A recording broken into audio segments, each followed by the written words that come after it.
perimeter and coordinate infrastructure repairs. USAR operations continue on both incidents and are moving quickly through the areas with minimal impact. We continue to pre-position resources, and we currently have a mobilization center in Riverside County at Beaumont that are available for any potential new starts. CAL FIRE will continue to support our partners in Unified Command, and we would like to request that you remain patient with us during this difficult time. For the most current fire information, please visit fire.ca.gov. And next, I'd like to introduce LA City Fire Chief.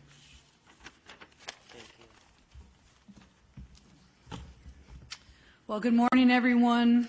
And due to the continued around-the-clock efforts of our firefighters, first responders, and all those that are assigned to the incident, we are very fortunate that this last wind event did not cause any expansion of the Palisades Fire. In addition, as I mentioned yesterday, the brush fire in the Lakeview Terrace area of Los Angeles was aggressively attacked and halted. We truly appreciate the community and how they've remained alert and followed all advice. Together, we are able to move forward in the recovery of these devastating fires. As we take a step back and we've made it through this wind event, I think it's really important just briefly we talk about the winds aren't necessarily here in the city, but with that we still have, a large amount of unburned dry fuel with low humidity. We need to make sure that the community is thinking about how to prepare and prevent at this point, and also what we just heard is there's a potential Santa Ana winds coming on Monday and Tuesday. Now, to focus on a different area as we're coming out of these wind events for unimpacted areas of the city, just as we take a big step back. There are more extreme winds on the horizons, like I said, next week, and our community needs to remain ready. It is important that you protect yourselves and your family by planning, preparing, and staying aware. Flying embers from a wildfire can destroy homes over a mile away. Taking the necessary measures to prepare your home can help increase its chance of survival when wildland fires strike. Clear all brush within 200 feet of your home. Allow the LAFD and other first responders that fighting chance to respond quickly if a wildfire reaches your community. For more information, visit lafd.org/wildfire. I will now provide an update on the Palisades Fire. The fire is 23,713 acres with 22% containment with 5,032 personnel assigned. Using infrared mapping, air and ground resources continue to seek out hotspots and putting them out.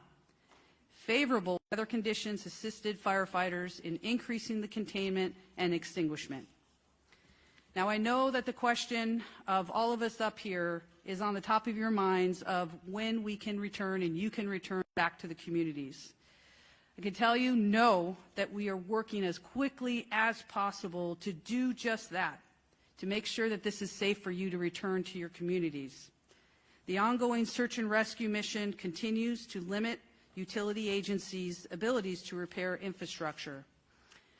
I can tell you the entire city family is working collaboratively to get you back into your homes and communities as soon and as safely as possible. I just want to give you one small example of this. Yesterday, our hazmat teams from across the state worked tirelessly for the purpose of ensuring that when the evacuation orders are lifted, our community members can rest assured that their homes have been scanned and screened and cleared of any dangerous chemicals. This will take time. So, when we ask you to remain patient, know that together we are working around the clock to get you back to your homes and to the community. With that, I would now like to introduce Sheriff Luna. Good morning, Robert Luna, Sheriff of Los Angeles County. Personnel deployment, it remains about the same. We have about 1,300 deputies to both incidences, both at the Eaton Fire and Palisades Fire. We have about 220 California Highway Patrol officers. The governor asked that we surge more CHP officers into both areas from a looting perspective, so they've been working with our folks to do that, so I thank the governor for his support. We still have assistance from the Drug Enforcement Administration, from the Los Angeles field office. We have over 20 agents with us that are assisting us, and we still continue to have well over 900 California National Guard personnel that are assisting multiple agencies in our area, the impacted area here. Evacuation orders remain. They fluctuate between 100 here, 100 there. They go up, they go down, but under evacuation orders, about 82,400. Warnings, about the same as yesterday, 90,400. Please keep up with the information we're putting out, because that could change, hopefully for the better, but we'll see what happens. The curfew is still in effect from 6 p.m. To 6 a.m. So again, you don't belong there. Please do not go there. Regarding arrest for the LA County Sheriff's area, our total is at 47. We have 36 at the Eaton incident and 11 at the Palisades incident. Palisades increased by several. Last night, 3, 36, or I'm sorry, Eaton did not increase. The arrests that we continue to see, and I want to just a point of clarification for our community members. One is I talk about curfew, which takes place from 6 p.m. to 6 a.m. There is another penal code that we use during the day, because if you are not supposed to be in an evacuation order area and a law enforcement officer, deputy sheriff, CHP officer, LAPD, whoever it is, tells you to leave and you refuse to leave, you are subject to arrest during the day as well. I just want to clarify that again, if you do not have any legitimate business, day or night, do not go. You are subject to arrest. Regarding search and rescue operations, my other partners that have come before me, I think we're making it pretty clear that there are multiple reasons why we cannot let people in yet. Yes, we're trying to work towards that. I'm going to say it's probably at least a week out. You've heard that already. Our search and rescue operations continue in both the Eaton and Palisades area. Searches are continuing, and we still have a variety of work and structures to go through. But even as we're going through some of these grids, there are areas that we are holding because we believe there may be deceased victims there. We have to hold for the right time and the right resources to process the scene correctly, and that's going to take a little while. Please be patient with us. We know people want to get back into their neighborhoods, but we're talking about people who have passed, and that's not always a good thing to talk about. In regards to deaths, unfortunately, we did go up by 2 yesterday, one in the Eaton area and one in the Palisades area, and we continue to work with multiple partners, not only in the recovery of remains, but then ultimately the notification or identification of the deceased, and then the notification to the next of kin with our partners at the Los Angeles County Medical Examiner's Office. Regarding missing persons, there have been a total of 43 missing person reports taken in these incidences. Thank God 12 of them have been found to be safe.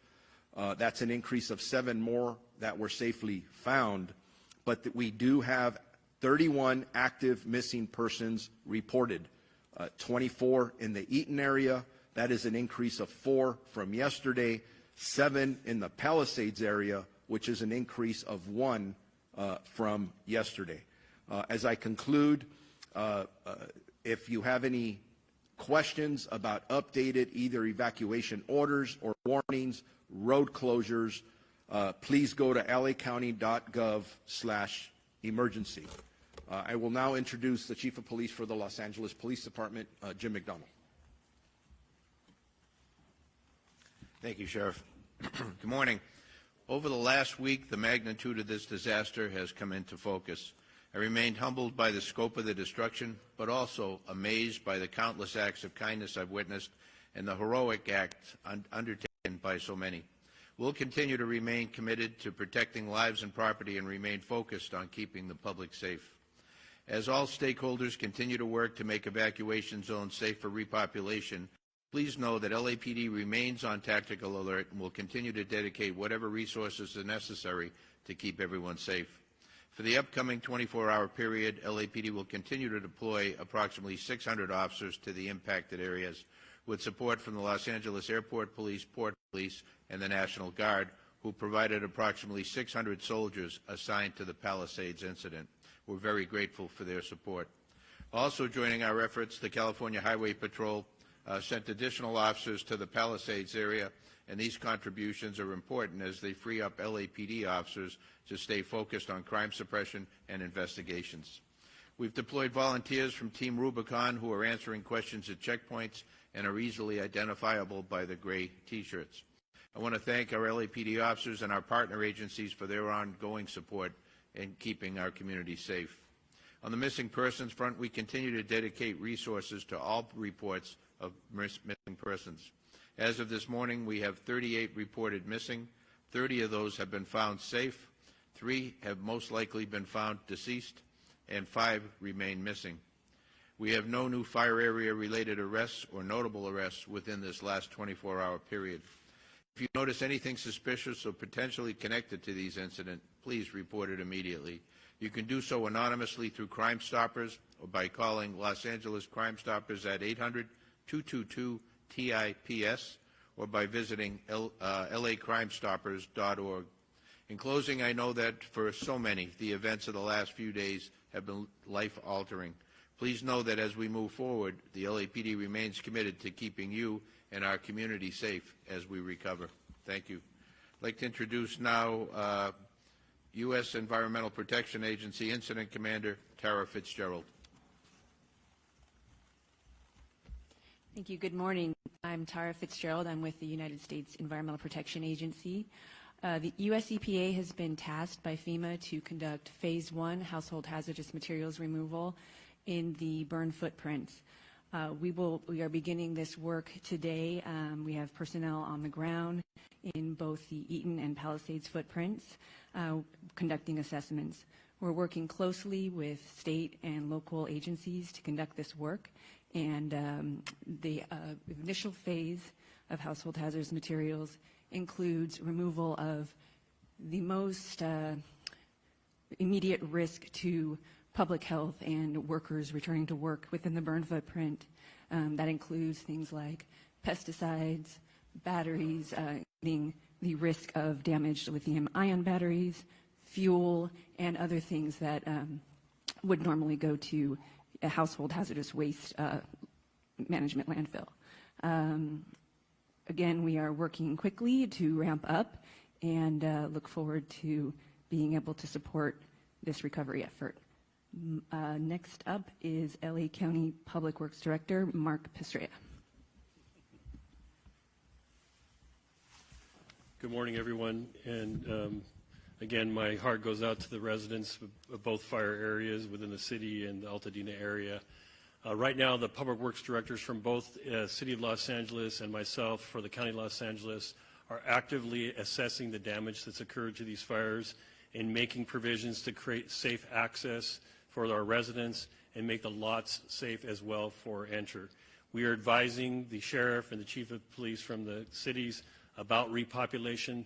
Our part in that is to be certain that we can get a resident back in free from hazards when they enter their property. The properties have been damaged beyond belief. They are full of sediment, debris, silt, and hazardous materials. You just heard our partner from EPA who are here to help us remove and prepare the area, remove the toxics from the facilities. But what remains is a load of debris that also has to be removed from the site. So we are working on that process of debris removal in conjunction with the City of Los Angeles. We are also working with utilities, as I said, to restore power, water, and sewer to locations.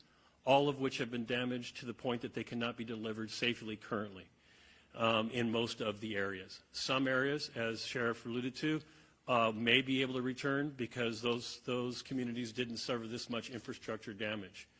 We are also, as the Chief Engineer of the Los Angeles County Flood Control District, we are also assessing the impact to the flood control system that serves the entire region, including both these burn areas. Both areas suffered watershed damage, burn to such a significance that we expect massive debris laden flows when it rains. Our system of flood control is designed to handle that debris along with the streets. However, in an event that we have major rain, we do expect that all of the street areas and all the communities will be impacted by debris flows that could be hazardous to human health. In order to address this, we are developing plans for both areas to capture and hold this debris back as much as we can during a rain event. I have to give everyone an early warning that we do expect the window to open for rain in the later part of this month, and so we are already pre-deploying labor forces into area to make sure that the flood control system is ready as well as our street system is ready, again, as much as possible for that rain event. So we are coordinating utilities. We're advising both the city and the county about our readiness for people to return.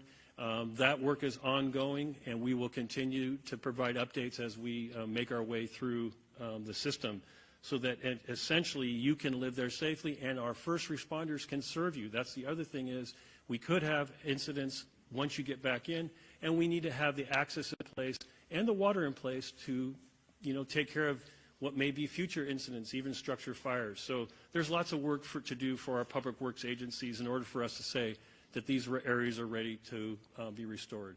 Lastly, on rebuilding. The rebuilding process will be streamlined. It will be organized as directed by both elected bodies, but particularly the Board of Supervisors have directed me to prepare the Altadena area as if it is a master plan community in which we are redeveloping the entire area.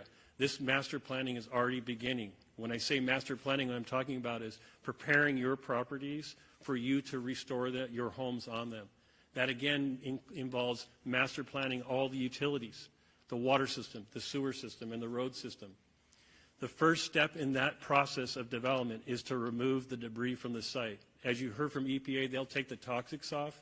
The county, in conjunction with the city, will be doing a debris removal process in which we will work together to safely remove the debris from an environmental perspective and from a site readiness perspective so that your property will be ready to be rebuilt on properly and orderly.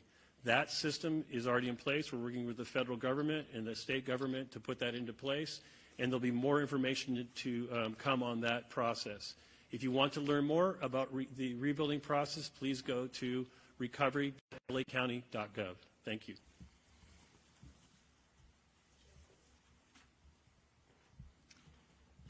Good morning. I'm LA County Supervisor Catherine Barger and Chair of the Board. Yesterday, I visited Ultimate Clinic in East Washington in Pasadena. Just overlooking Eaton Canyon, this building was one of the first lost in last week's fire. The Ultimate Clinic is right next door to a skilled nursing facility, the same one that I'm sure we all watched that was evacuated because there were elderly residents and they were being wheeled down the street while embers blew past the building as it burned. Visiting with Ultimate team was a stark reminder that our communities lost more than just their homes. They lost their businesses, their communities, and their access to health care. Despite the lingering destruction, Ultimate is already planning to return and provide services to the neighborhood. I left my visit full of hope that not only will our residents rebuild, but the full community will return around them. This morning on Lake Avenue next to the grocery outlet, a large sign stands saying, Altadena strong, we will rebuild. I know there's been a lot of confusion and unanswered questions why people can't return to their properties. I want to make sure that everyone knows what goes into safely repopulating an area. It is important for all residents returning to their properties to do so safely. That is why Incident Command has been messaging precautions that need to be taken. We cannot allow residents to continually be frustrated every day without a timeline. They deserve these answers. And I am pushing the Unified Command to be swift and clear with the community. We've also installed signs across the roads leading into the impacted area to educate residents on the risk. We will also be equipping our residents with tools to return safely, which means gloves, eye goggles, to make sure that when they are on the site, they are protected. As residents repopulate the area, debris cleaning kits will be made available to give residents everything they need to safely sift through their debris and look for valuables. I'm also asking the Department of Mental Health to be on the ground with community members to assist them with the emotional load of reentering. As we consider all the components of debris removal, I wanted to briefly mention mudslides because they are always a risk after a major fire event. The county is fully committed to bracing for these additional weather forecasts. We will take all necessary steps to prepare Altadena and look out for our residents. I and our entire county are dedicated to proactively identifying and addressing the needs of our residents and keeping them safe in the process. I make you that promise. With that, I'd like to introduce LA City Mayor Karen Bass. Thank you, Supervisor. Good morning. I don't believe that we can thank our first responders enough. The firefighters, the police officers have been working 24 hours a day, 7 days a week through this emergency. We have to make sure that we can continue to help them, and so I will reiterate, as I've said the last couple of days, if you're in an area where you're not supposed to be, please leave. If you're in an area that is still facing a warning, please get ready to leave now and consider leaving early. I am hoping that as the winds subside, that we can see a light at the end of the tunnel and that individuals can get their life back on track to recover and to rebuild. Yesterday, I was at the Disaster Recovery Center. It opened full-time yesterday, beginning at 9 in the morning, and over 300 families visited. I hope that people will continue to encourage and spread the word about the disaster recovery centers. There is a variety of services that you can get there. Short-term financial and housing relief for evacuees, driver's license, California IDs replaced.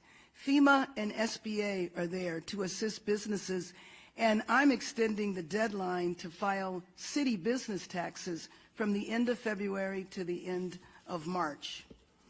Crisis intervention services are there, and while you're in the recovery center, you can see the emotional toll that this disaster has taken on people.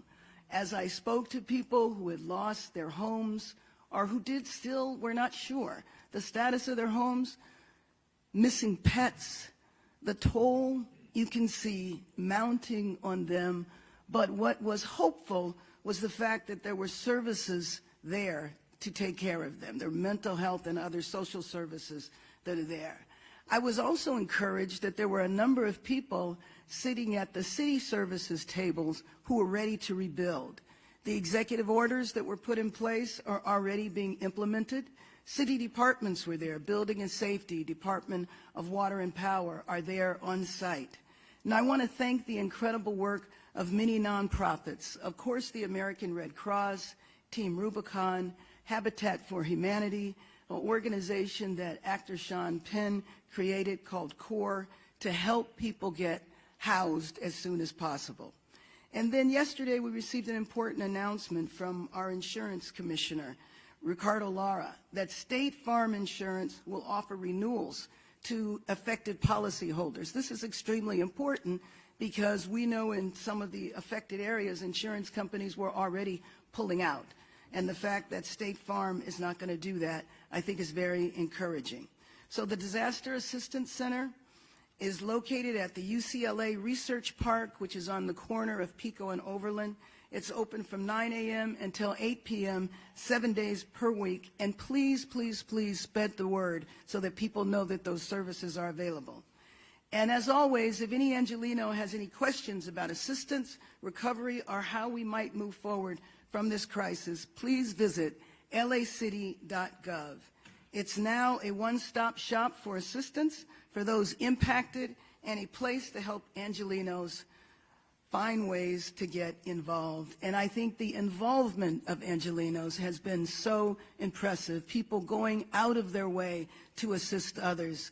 Yesterday, I met an optometrist who was replacing glasses for free for people who had lost their glasses who were in a shelter nearby. And we know that people are stepping up around the world to support Angelinos. LA's sister city, Busan in South Korea, pledged to donate more than $100,000 to support our recovery efforts. Japan also contributed to the Red Cross. YouTube and Google are contributing $50 million to organizations providing immediate relief in LA. The California Community Foundation's Wildlife Recovery Fund has received more than $24 million, with the first grants being distributed tomorrow. Those donations are from more than 23,000 donors. I want to make sure that people know the website, calfund.org, calfund.org. We're concerned, as has been mentioned in previous press conferences, that there's a number of sites that are fake, and we want to make sure that people give to the correct site, calfund.org. The kindness, generosity, and the spirit of the community that I have seen from so many Angelinos over the last few days really does confirm that we are going to rebuild, and we will rebuild and restore and build even better our city of Los Angeles. Los Angeles strong, we are one city, we stand here united. Thank you, and let me introduce Supervisor Lindsay Horvath. Thank you, Mayor. As you've heard, the red flag warning is no longer in effect. You can expect cooler temperatures and higher humidities, though next week we do anticipate Santa Ana winds returning. Continue to check emergency.lacounty.gov for the latest updates and resources on emergency conditions. With regard to county services and school updates, for FEMA assistance, you have until March 10th to apply for individual FEMA assistance and 18 months to complete the paperwork. Please apply ASAP so you are in their system and you have that 18-month window to work with them to receive all of the benefits that you not only need in this time, but you deserve.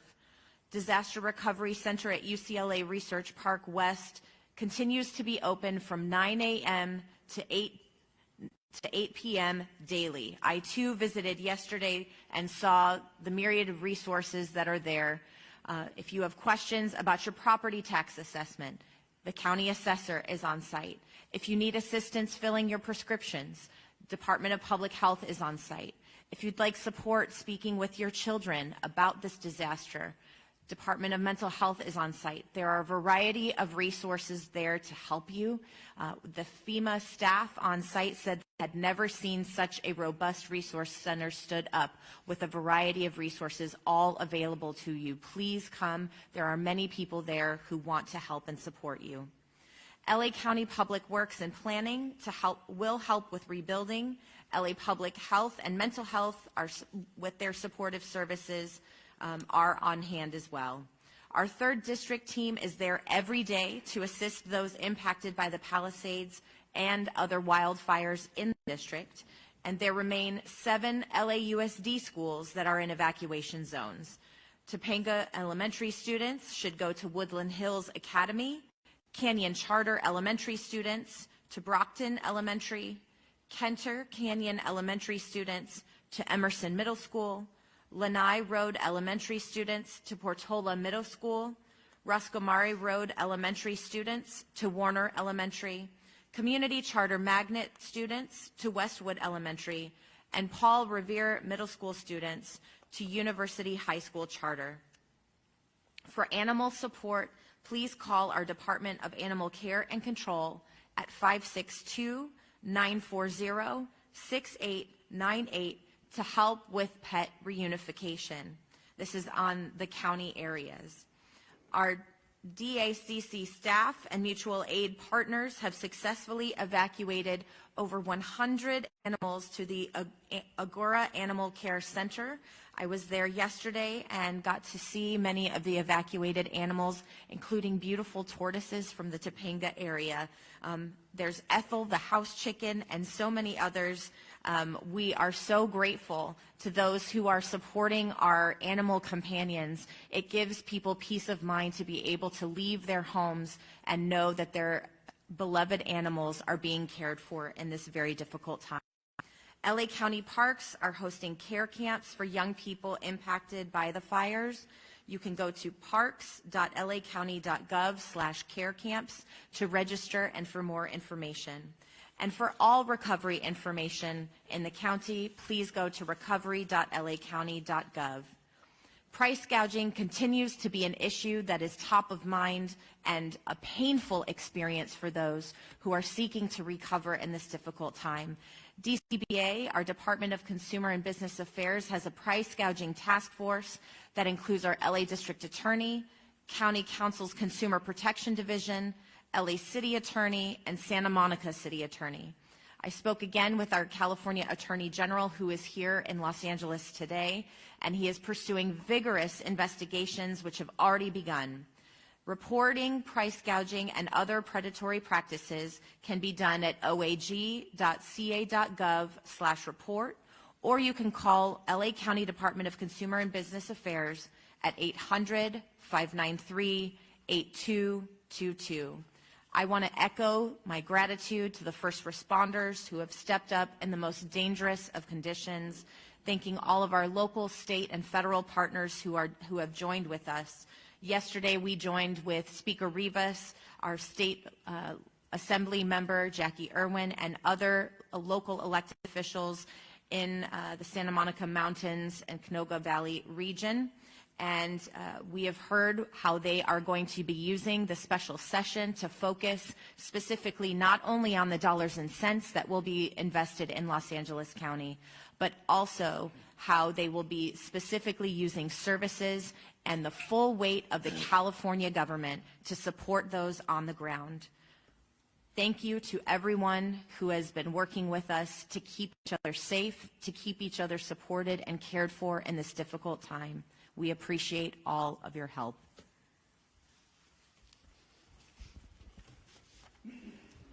Helen Chavez Garcia, Communication Director for Chair Catherine Barger. We thank the Superintendent of Public Instruction, Tony Thurman, for being here today and showing his support. We will now transition to the question and answer portion of this press conference. I want to announce this is the last press conference that we will be hosting on a daily basis as a one-voice effort. We will transition to press conferences on an as-needed basis to show a unified voice. With that being said, please raise your hands, announce your name and the media outlet you are with, and a microphone will be brought to you. We're going to start over here on the lower left. Hi, Grace Tui, Los Angeles Times. We had heard about a landslide or a hillside collapse in the Palisades Fire area and was hoping to get some details about that incident, what might have caused it, and if we're concerned that that might be an issue moving forward in either of the fires, obviously before rains even come. I know you guys were talking about rains. Thank you for your question. Mark Pastrella, Director of Public Works, LA County. In a joint effort, the City of Los Angeles and the County of Los Angeles, including the LA County Flood Control District, has been assessing the watershed areas, including geology, soils, and water conditions in both watersheds that have been burned. The area that you're talking about, the Palisades, is suffering right now. What you'll see on the slopes, you'll see what we call dry ravel, which is these slopes that are oversteepened have been really dried out, and you will see this raveling of the slopes and what looks like a landslide, and it is a landslide, debris into the streets and into properties. Some of this material is supporting some of the structures that have remained behind. There has been inundation to some extent of water into the system. You can imagine the amount of water that was placed in the firefighting effort. There were also gas lines and water lines that were destroyed in the system. I can speak for our LA County waterworks system in the Malibu area, where we have assessed our system and got all of those, cut water off where we didn't need it leaking all over the street. We did that for two reasons. One is because we wanted to maintain a water pressure in the system and not lose it to properties, but also in anticipation that it could grease the wheel of landslides. One of the other areas that residents may be noticing is the Topanga, the lower Topanga area. We're having a significant amount of this dry gravel condition in that area as well. We're working in consultation and side by side with Caltrans to maintain those slopes so that we can continue to have access into the area. So a warning to all the residents, no matter where you live in LA County, if you have slopes behind your homes, or if you're located on the top of a slope, these slopes have become fragile. The soil that is supporting your home have all become fragile and damaged, if you will, due to the events that we've had, wind included. There are mud and debris, as Supervisor Barger said, debris flow hazards that are existing even when it's not raining. So we want people to be very careful. If a resident is noticing any of these conditions in and around their property, in the fire area or outside of it, please contact 211, and we will send a team of geologists and soils engineers and flood control engineers to take a look at your property and make an assessment as to what you might do on your property to safeguard your property. And we'll go right here in the middle. Microphone, please. Jorge Macias, La Opinión newspaper. As everybody knows, many people living in Altadena, they were renting and they lost everything too. Many of them were not owners of their house. So what specific help by the city, the county, or the state are for those people who were renting or who were undocumented? And the second question is about the cleaning up. Can you please tell us about what kind of health dangers are for people if they start the cleanup by themselves and moving debris, as you mentioned today? So I think on the first one, what I will tell you is that we recognize that there are many people that were not owners of the homes that were destroyed. And that's why it's important to go to these centers that have been set up both in the west side, but also Pasadena City College on Foothill Boulevard, to get more information about the resources available to help them relocate. Because we're cognizant of the fact that we're not just targeting homeowners, but also those that have lost a rental piece of property where they were renting. And so, you know, we're constantly moving forward, recognizing that it's not a one-size-fits-all. And so, again, these centers, as the mayor said and my colleague, Supervisor Horvath, have everything under one roof. I've been out there, and I've been so impressed with the fact that you can get, you know, documents, information about rentals, I mean, across the board. So I would encourage people to go and access all that information. And then I'm going to let Mark Pestrella answer the second part. Supervisor, I have Dr. Davis answer come on. Hello, Dr. Manju Davis, Los Angeles County Health Officer with the Department of Public Health. It's a great question that you ask. You know, we talk about getting folks and cleaning up before people get back, but we recognize that there may be a point where people do get back. But understand that as you think about fire-damaged areas and everything that was in that, there will still be some hazards. You know, there's asbestos, there's heavy metals, and other chemicals that would need to be taken care of. And so as people go back into these areas, we really want them to take precautions. So wear closed toes, sturdy shoes, you know, keep an N95 mask or a P100 mask on in order to not breathe in any of this dirt and contaminated ash that's in that area as you move around. Just consider it as if you're walking into a dirty room with light. Each time you move around, each time you move something, it sort of stirs that up, and there's some risk related to that. So even wearing goggles as you do that is important to do as well. And as you're coming out of that area, you know, try to dust yourself off. Use baby wipes to, you know, clean that off so you don't take that into your car or wherever you're staying. But there are those risks that are still there, which is why this debris removal process must happen in a certain way. take out those visible hazardous household materials that may be there. Then think about how that cleanup is going to happen in terms of the fire debris, the burned structures, the materials that were there, the foundations, all of that must happen in an organized way. And so there has been an order released in order to specify that unsafe removal of fire debris should not happen, and to specify that must have the hazardous materials removed first, and then debris removal program will be put in place. If you choose to do it on your own, you must follow certain steps and get approval prior to that happening. So those are some of the risks, but we know that as people go back, we do want them to wear those N95, wear sturdy shoes, long sleeves, long pants, and wear some goggles if needed as you go through and assess your property.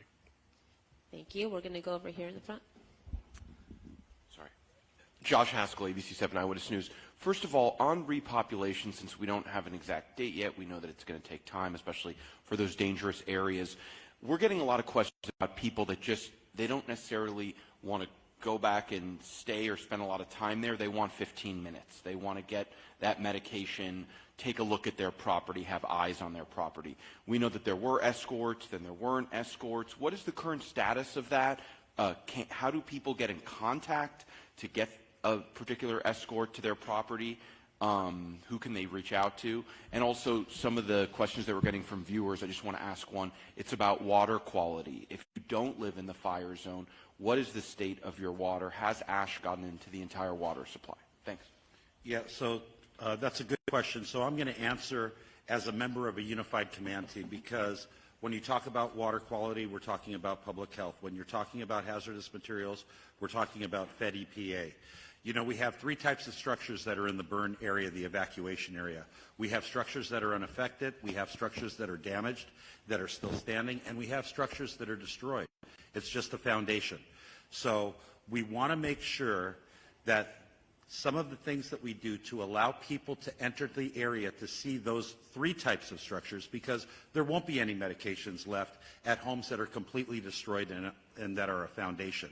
And I think that the county's talked about how you can get prescriptions filled immediately through public health at the recovery centers, if you visit the recovery centers. So what we're trying to do is render the area safe. What does that mean? The fire is out. The fire department has taken care of that danger. Right now, utilities are making sure that there's no danger for people in the area of electrocution or natural gas explosion. So they're shutting off the natural gas, they're cutting the electrical lines so there's nothing that you can touch and get electrocuted if it was re-energized by accident. And we're removing the health danger by getting the household hazardous materials out so you can come into the area safely. That doesn't mean you can stay there, but it means the area is safe. You cannot get electrocuted. We won't have a natural gas explosion. The fire's been extinguished, and we've removed the hazardous materials that will be dangerous to your health. And that's the job of the EPA. That's what will allow people to come back for 15 minutes, or possibly people to come back to a home that's undamaged and reoccupy it. But for the ones who want to see their home that's been destroyed just for some personal closure, we still have to do those core, the core actions that I just described. The last thing we want as public safety and the county and city leadership, we don't want people going back to an area and getting injured. But we're doing it just as quickly as possible because we know that there's a lot of conversation about when can I come back. They want a date. We don't have a date, but we're trying to render the area safe. But Tony, if your house is still standing and repopulation doesn't happen for a week or two, will you have a chance to go back for 15 minutes? And do we know when? Escorts? Yeah, you know that Police Chief McDonald talked about that, and they tried to get people up into the area, and it became they couldn't do it because it was untenable. There were so many cars. It took so many officers to let you come in for 15 minutes. But if you need eyeglasses, if you need medications, if you need insurance documents, please go to those community recovery centers because we have people there that can get you all of those things you need for your subsistence for the next week. But we just don't want anybody to come in and for it to not be safe. but I want to allow people to reoccupy homes that were not destroyed or damaged. That is our priority. Thank you. You asked about water quality, and so what I would have residents do anywhere in LA County is go to Water4LA, spelled out, water, WATERFORLA, look up who your water agency is, because we have over 200 water retailers in LA County, so there's specific conditions depending on which water retailer you have. Or you can look at your utility bill and see who serves you water. Go to the website or call the number for your local water agency. They will have it posted specifically whether or not your water for your house is clean for drinking, bathing, or any of those things you asked about.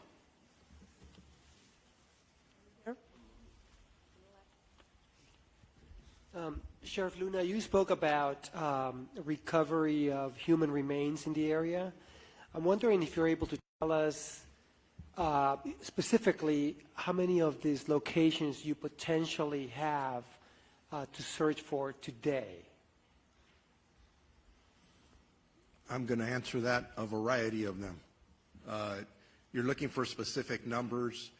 When I drove through there last night, I know our deputies were holding several locations where we are waiting for the appropriate resources to come in and unfortunately recover remains. Back to the previous question, there are areas that we've gone through where we are about 85% sure that we have looked through the best that we can. You got to understand, if you haven't been out there, it literally looks like a bomb dropped. There is things everywhere, and we're trying. Our people, along with all of our partners, are doing the best job that they possibly can. But there are areas right now that we have to hold people away from so our people can do their job appropriately. Because remember this, I'm very empathetic to anyone who wants to get back to their property. But I'm also very empathetic to people who have missing people that they're waiting to find out if they're deceased. Those are the kind of tragedies or the significance of what we're dealing with. So we have a lot of work to do. And that's why my partners up here are saying, everyone wants to hear a date, and we want to give a date, but we need to make sure we're doing the work appropriately for all the right reasons. And it's going to be a while.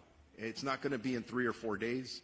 I'm going to say at minimum, at least another week, and that's an estimate, but I believe it's going to be longer than that. The middle.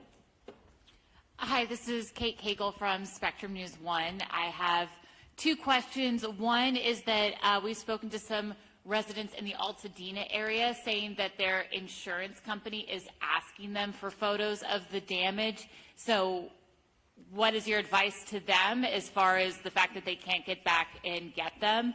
And then I also had a question for Mayor Bass. I wonder if you've spoken to other mayors who've dealt with similar disasters like Lahaina or Paradise, and what advice they gave you for getting through just the next year when people are so destabilized. Kevin McGowan, Director with the Office of Emergency Management. For people who want access to photos for damaged and destroyed buildings, they can go to recovery.lacounty.gov. We are posting the damage inspection maps. When you click on the icon, it will show you a picture and it will give you a percentage of the damage. So again, go to recovery.lacounty.gov. Thank you for the question. Yes, I have heard from many, many mayors. Mayors who go through this on a regular basis, especially those that are in the South. And their number one advice to me was to stay focused, to not get distracted, for all of the reviews and analysis of what happened, what, when, and where, to make sure that you stay focused on saving lives, protecting people, and doing that after the immediate crisis is over. Thank you. Yeah, and not that you asked, but I'm going to tell you that I've actually talked to county supervisors Napa, who went through the exact same thing, who is giving me incredible advice, and I'm going to be looking at the way they went about rebuilding, and get lessons learned. So James Gore, who is Sonoma actually, has been very helpful, and I know other supervisors who have faced similar situations have also reached out. Thank you. Last question, then we'll move to one-on-ones right over here. Hi, Ross Palumbo from CBS News and KCAL News. My first question is really for Chief Crowley, and I wanted to ask you about the first responders. We're more than a week into this now. The conditions out there have been so difficult for so many of our firefighters and first responders. How are they holding up, and what are they telling you, and what can you and the public really do to help them at this point? Thank you so much for that question. That means a lot to all of us that have responded to this incident, and we also feel right there with the communities in step. Our first responders, from that very moment when they were called to duty, did their jobs. I've had the opportunity to spend some significant time with our firefighters who are on the line. We visited the local fire stations, we visited the command post. Our firefighters are doing an incredible job, and they have so many feelings just like the community does. I tell you, our firefighters, first responders, everybody that's involved with this, the amount of love and outpour and support from across the world all the way down to the absolute community members that were negatively impacted and really heavily impacted by this, they feel that love and support. Specifically to our 20 engines that are still actively engaged in Palisades, they've been there since day one. Spoken to a number of them as well, and they are working hard. They're going to continue to focus on our mission with everybody else here. And in the end, I tell you, I've said it multiple times, I'm going to continue to say it, that as their chief, I'm extremely proud of the work that our people did and continue to do and will continue to do well into the future in the many years to come. Thank you.